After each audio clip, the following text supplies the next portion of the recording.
Welcome to Meteorology Matters. We are diving deep into a fascinating and impactful storm, Hurricane Helene. It really left its mark on the southeastern U.S. back in late September 2024. Oh, yeah. A lot to unpack. Absolutely. And thankfully, we have a pretty amazing resource to guide us. We're going off of a really thorough report from the National Oceanic Atmosphere Administration. So basically everything we need to understand this storm. Helene was quite a story. For sure. So we're going to go through the whole thing. We'll trap its path, dig into what made it so intense. And break down those impacts for sure, across multiple states. Right. So you guys listening, by the end of this, you'll have a much clearer picture of just what went down with this major weather event.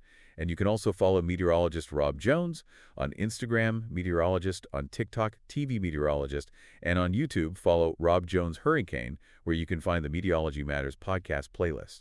Sounds good. So let's dive in. Helene's story, as we say, began around September 20th, 2024. It all started with a Central American Gyre, right? J-I-R-E, pronounced like tire, but with the J sound. Interesting. Yeah, it brought some pretty heavy rain to Nicaragua and Honduras. You know, it's amazing how these large rotating weather systems, these gyres, they can actually be the starting point for some really powerful tropical cyclones. So the specific gyres, think of it as this big swirling area of low pressure. As it moved north, it started to become more organized, like, when you have a really messy desk and then you start putting things away. I know the feeling. Right, so it was like that, gradually getting more defined. And by September 23rd, it had become significant enough that the National Hurricane Center declared it a potential tropical cyclone. Right, south of Grand Cayman. Exactly. But still, it wasn't officially a tropical cyclone yet, right? Correct. That takes a bit more time, a bit more organization. You see, this initial system was really spread out, really broad. It needed to develop a much more focused center of low-level rotation, like a really tight spinning core, before it could be considered a full-fledged tropical cyclone. Okay, that makes sense. But even so, that potential tropical cyclone advisory, that's a pretty big deal, right? Oh, absolutely. That's a crucial heads up. It means forecasters are seeing the potential for the system to strengthen into a tropical storm or even a hurricane, and then, of course, bring those conditions to land. And we're talking within the next 48 hours or so. So that gives communities that really valuable time to get ready. To prepare, yeah. Exactly. So fast forward just a couple of days, September 26th, the report describes Helene undergoing this, rapid intensification over the Gulf of Mexico. A Gulf, yeah. Right. And then, boom, peak intensity around midnight UTC on September 27th. A formidable 120 knots. Wow, 120 knots. That's some serious power. And that data came from, well, they basically set in the big guns, both Air Force Reserve and NOAA Hurricane Hunter aircraft. Wow. Yeah, flying directly into the storm. Those flights, they're absolutely essential. It's not just about braving the storm. Those aircraft are packed with all these incredible instruments. They can measure wind speeds directly, atmospheric pressure, right in the heart of the hurricane. Wow. And what's also really cool is that around the same time, a NOAA buoy was anchored out in the northeastern Gulf of Mexico. And it managed to capture some pretty amazing surface observations. So we're talking sustained winds of 69 knots with gusts reaching up to, get this, 93 knots. Wow. And a minimum pressure reading of 949 millibars. Now, that low pressure, that's a big indicator of just how strong a hurricane is. So all this intensification, it happened over those warm waters of the Gulf of Mexico, as he said. And then Helene made landfall in Florida. But what really jumped out at me from the report was just how fast it was moving by then, 27 knots. It was like a speed demon. It was really motoring, yeah. That speed, as you can imagine, it had a huge impact on how the storm behaved once it hit land. Typically, hurricanes start to weaken as they move inland. They lose that energy source from the warmation, plus they're encountering all that friction from the land. But Helene, because it was moving so fast, it just plowed through. So it kept more of its strength. Right, much more than we normally see in these situations. And it even stayed a hurricane even after moving inland over southern Georgia. It wasn't until about 0900 UTC on September 27th that it finally weakened to a tropical storm. And even then, its center was only about 30 nautical miles east of Macon, Georgia. Wow. So that forward speed really played a huge role. It did, and the interesting thing here is how it continued. As it curved northward, it was interacting with this low-pressure system way up over the Ohio Valley. And that interaction essentially helped to drive those strong winds, especially the gusts, much farther inland than you'd normally expect from a storm that had already moved so far inland. Right, like across the entire southeastern U.S. Let's talk more about those wind impacts. Because the report makes it clear that these life-threatening wind gusts, they extended really far inland, which is scary. And that was a direct result of Helene's speed and size. Absolutely. They both played a big part. Now, the strongest sustained wind at a low elevation that was measured on land in Florida, it came in at 64 knots. But here's the thing. That measurement was taken at about 2.25 meters above ground. Okay. So when they adjust that to the standard height for meteorological measurements, which is 10 meters, the estimated wind speed there would have actually been closer to 79 knots. And this measurement, it was taken a little ways inland after landfall. So it's very likely that even stronger sustained winds occurred right along the coast. So hurricane force winds. Exactly. Sustained winds of 64 knots or higher. They actually impacted parts of northern Florida and southern Georgia. We're talking a pretty sizable area. Oh, absolutely. And Georgia especially saw some really intense gusts. Like there's this weather station in Lowndes County, southeast of Valdosta. It recorded a gust of 83 knots. And then Bacon County Airport in Alma, even higher, 87 knots. And what's also interesting for you to note is that a bunch of locations in Georgia and the eastern Florida panhandle, they actually experienced their lowest atmospheric pressure readings ever during Helene. Ever. So it wasn't just the areas that got hit with hurricane force winds that were impacted. There were large portions of eastern Georgia and even parts of South Carolina's southern and western areas. They saw sustained winds over 50 knots. And they even had damaging hurricane force gusts there, too. Yeah, the report mentions something called a large gust factor. A gust factor? Yeah, so basically it means the difference between those peak wind gusts and the average sustained wind speed, it was just huge, much larger than usual. So those gusts, they packed a real punch, even in areas that weren't seeing sustained hurricane force winds. For instance, Augusta, Georgia, they got slammed with a gust of 71 knots. So even North Carolina, way up in the Appalachian Mountains, felt the effects of Helene. They clocked the highest gust at a mind-blowing 92 knots up on Mount Mitchell. Oh yeah, that's way up there, but the high elevation definitely had something to do with that. And the impacts, they weren't limited to just those states near the coast. The report even mentions tropical storm force winds with gusts over 50 knots being reported in parts of Tennessee, Virginia, West Virginia, and Kentucky. Wow. So this was a widespread event. It really shows you just how far-reaching Helene's wind field was, as it moved inland. Now let's talk about something that's always a huge concern with hurricanes, storm surge. And from what I'm reading in this report, it sounds like Helene produced a truly catastrophic surge along Florida's Gulf Coast. Oh, it was devastating. The Big Bend region of Florida, particularly from just west of Keaton Beach all the way through Steinhatchee, it experienced inundation, like water levels 12 to 16 feet above ground level. That's insane. It was. The report really emphasizes how devastating it was for those small coastal communities. And it's not like the impacts were limited to that small stretch. Significant surge in wave action reached as far south as Naples. Really? Yeah, impacting Tampa Bay, Sarasota, pretty populated areas. And the report describes some pretty awful scenes. Homes ripped right off their foundations, moved inland by the sheer force of the water. I mean, the power of that water is just mind-boggling. Absolutely. And the National Weather Service, after the storm, they did those on-the-ground surveys. And those surveys, they confirmed just how high that surge was. Like in Steinhatchee, they found a high water mark at 16.1 feet above mean higher high water. Now, just so you know, mean higher high water, that's the average height of the highest tide they see in a particular spot. So this surge pushed the water way above even those normal high tides. So unprecedented flooding. Exactly. And Steinhatchee wasn't alone. Other places along the Gulf Coast, from Cedar Key down to the Anclote River, they experienced a substantial surge, too, like 6 to 9 feet above ground level.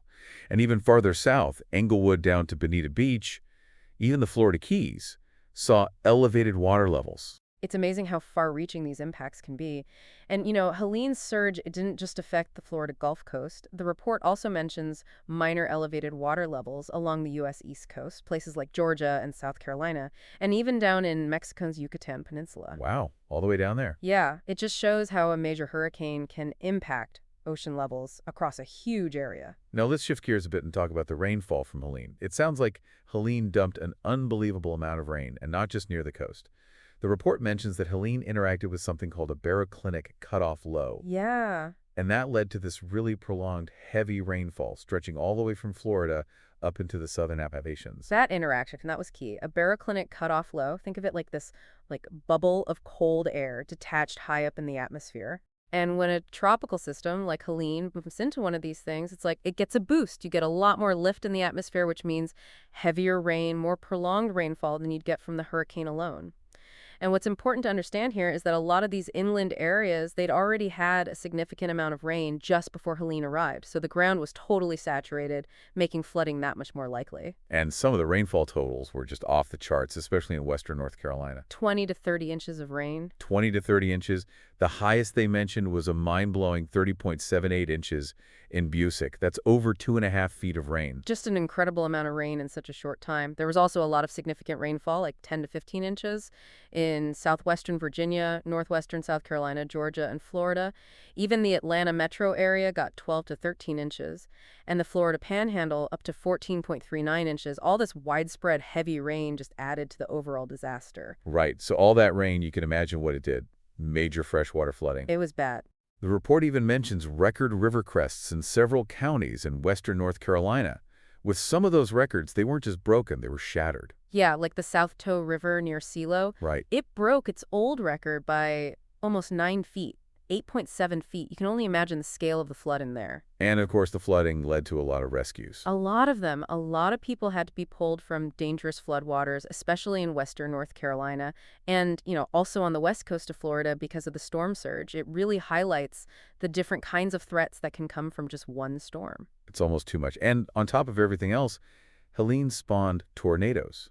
So it wasn't just the wind and the rain, it was also these smaller, but still incredibly dangerous rotating storms. Yeah, 39 tornadoes in total, 33 while it was still a tropical cyclone, and then 6 more after it had transitioned to a post-tropical system. That's wild. It's good to hear that most of them were rated EF0 and EF1, so on the weaker side.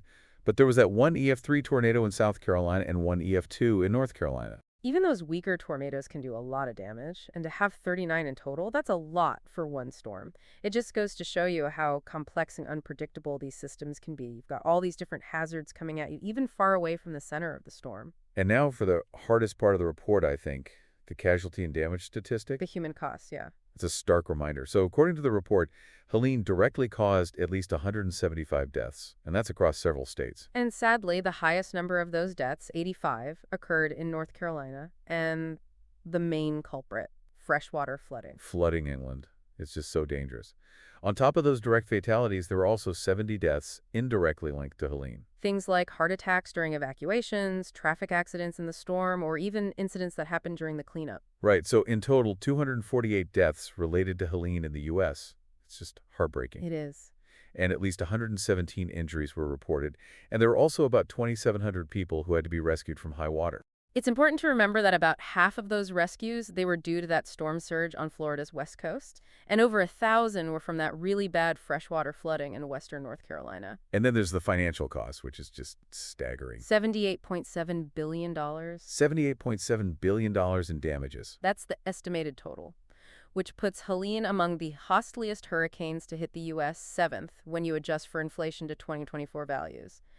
Most of that damage, unsurprisingly, occurred in Florida, Georgia, South Carolina, North Carolina, eastern Tennessee, and southwestern Virginia. It really shows you just how far-reaching the impacts were. And the impact on infrastructure was massive, too. An estimated 7.4 million customers lost power. Which, that translates to about 16.2 million people without electricity. At its peak, there were about 4.79 million customers in the dark. Wow. And Florida, South Carolina, Georgia, and North Carolina, they were the hardest hit in terms of those power outages. The report also goes into detail about the damage to homes and infrastructure across all those states. You had that destructive storm surge along the coast, the winds just ripping through communities, and then, of course, the flooding. So widespread and prolonged. Helene was just a force of nature. So let's talk about the forecasts and the warnings, because that's obviously a critical part of this whole story. Thankfully, it seems like the National Hurricane Center issued timely warnings for the northwestern Caribbean Sea, even when Helene was just starting to form. Those early warnings are so important. Oh, absolutely. It gives people the chance to get ready, before things get really bad. And it looks like the NHC did a decent job with their track forecasts, too. The report says their track forecast errors were generally on par with, or even better than, the average for the previous 5 years, particularly those early forecasts. The report actually notes that the track was more challenging to predict than usual. Really? So for them to still be pretty accurate, it's pretty impressive. And what about the storm surge warnings? Those had to have been critical, considering how devastating the surge was. You bet. It seems like those watches and warnings were issued with enough lead time, so before those tropical storm force winds arrived and before the worst of the surge, Hmm. like in Tampa Bay, the lead time for the storm surge watch, it was 60 hours before the winds hit. Wow, 60 hours. And the warning, that was 36 hours before. And in the Big Bend region, where it hit the hardest, the lead times were even longer. Hmm. The initial storm surge forecast, that did a good job too, highlighting those areas that would end up seeing the highest water levels. So good news there. And in terms of the rainfall forecast, it sounds like there were some challenges there, especially with that earlier rain event that had already saturated the ground. It's always tricky to get that just right, you know? It sounds like they initially predicted the heaviest rain a little too far west, but then they updated the forecasts, which is good. But overall, the Weather Prediction Center, they really emphasized the threat of inland flooding, and with a decent lead time. They did. They even upgraded the risk for excessive rainfall to a high risk of full 48 hours before that first flash flood emergency. That shows you how confident they were in the severity of the situation. And it looks like the National Oceanic Atmosphere Administration really went all out with their public communication efforts, too, especially when it came to that inland flood threat. Absolutely. That's so important because it's not just about the coastal impacts, right? Right? The report talks about all the communication between the NHC and emergency managers. Tons of briefings to make sure everyone was on the same page. Mm-hmm. And the hurricane liaison team, they did a great job supporting those evacuation planning efforts along Florida's west coast. Plus, the NHC activated that television media pool, did a bunch of interviews both in English and Spanish to reach as many people as possible. Smart move. And, of course, they utilized live streams and social media. Right. And the Weather Prediction Center and the National Water Center, they also ramped up their communication efforts. To make sure everyone knew about those inland flooding risks. So overall, it seems like they did a pretty solid job getting the word out. So to sum all this up, Helene was an incredibly powerful and really complex storm. It was. And it had this devastating impact across the southeastern United States. It did. From those humble beginnings as a Central American Gyre to its rapid intensification in the Gulf of Mexico. And then it moves so fast inland, and then you have that catastrophic storm surge and the flooding that just wouldn't quit. Helene is a reminder, like a really stark reminder, of just how destructive these tropical cyclones can be. They really are. And thankfully, we have this incredibly thorough report from the National Oceanic Atmosphere Administration to help us understand it. So it gives us these really valuable insights into the characteristics of the storm, its effects, and its effects on both coastal and inland communities. So there you have it. That's Hurricane Helene. Meteorology is a constantly evolving field, and we're always learning more. Events like Helene, they just underscore how crucial continued research is, accurate forecasting, and, of course, effective communication to protect lives and property when these powerful storms strike. Absolutely. So if you'd like to explore specific aspects of Hurricane Helene in more detail, don't hesitate to reach out. We'd love to hear from you. And thanks for listening to Meteorology Matter. Oh, and don't forget, follow meteorologist Rob Jones on Instagram, meteorologist, on TikTok, TV meteorologist, and on YouTube, follow Rob Jones Hurricane, where you can find the Meteorology Matters podcast playlist. Perfect. So one last thought for you all. As we reflect on Hurricane Helene, its journey, its impacts, what do you see as the biggest challenges for communities that may face similar threats in the future? Especially when we think about that combination of coastal surge and that devastating inland flooding. That's definitely something to consider. Thanks again for listening.